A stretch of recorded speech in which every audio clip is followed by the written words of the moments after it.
because we really love him so much. We have really traversed the Bunyoro region. They are really loving him so much. So tukusaba arugeyo aije tunyumye nawe tuunitinga ba youth. Muzee muhoza ina project nyingi za beninyeto ezatekeranize na muno sports tutekanize kunaka skills aba youth tukwenda muno skills emirimo y'engaro. So muzee tukusaba omuyikirize arugeyo tunyumye nawe arubate Bunyoro yona Muganda yona abeninyeto bona bebitore bindi byona bakubali banywanyi be kandi bakumwetaga. So tukusaba arugeyo tunyumye nawe bantu.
we shall continue with our thing because he knows we love him and we love the general. As we say, Museveni now, general next. So we believe in Museveni, but when the right time comes, we shall welcome and support General Mosca Norugaba the same way we are supporting His Excellency. Yeah, and I'm very sure he likes and supports our idea. When the right time comes, he will tell us, he will give us a go ahead. Yes. Thank you so much. And do you have any special word that goes to the youths who have been watching us? I'm encouraging the youth to come out and join our camps and we support our general. This general, this generation is from Muhozi. Yes. Let all the youth out there come and support us. Sokera ddala amanya yenze Israel Maniraguha nga nze atwala team chairman MK project mu Bunyoro region.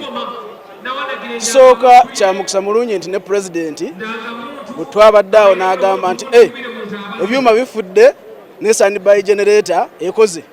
Ate nga naffe kyetumusaba tetugamba tetuwakanya NRM tujagala naye buli mugigi gujja n'omukulembeze waagwo era nga tumusaba nti mu biseera bye akirowoozeeko kubanga Muhoozi wansi tumwagala abantu bamwagala ate nga eddoboozi lye liwulikika wansi twandiyagadde omukulembeze ogwo tunakwatagana naye yayogera ku bya sports bye twagala ennyo ebiyinza okujja abavubuka mu mize gy'okubba enjaga n'ebirala ate nga tulina endowooza nti nga bwali muvubuka munnaffe kijja kutwanguyiranga okukolagana naye ne NRM tukolagana nayo naye nga muzeeyi kyandibadde kirungi n'abanga ate ye muwabuzi waffe yendowooza yange. Njagala kuwa omukisa omukyala naye abeeko kyayogera. Tuli ku Soul TV. Amanya go nnyabo?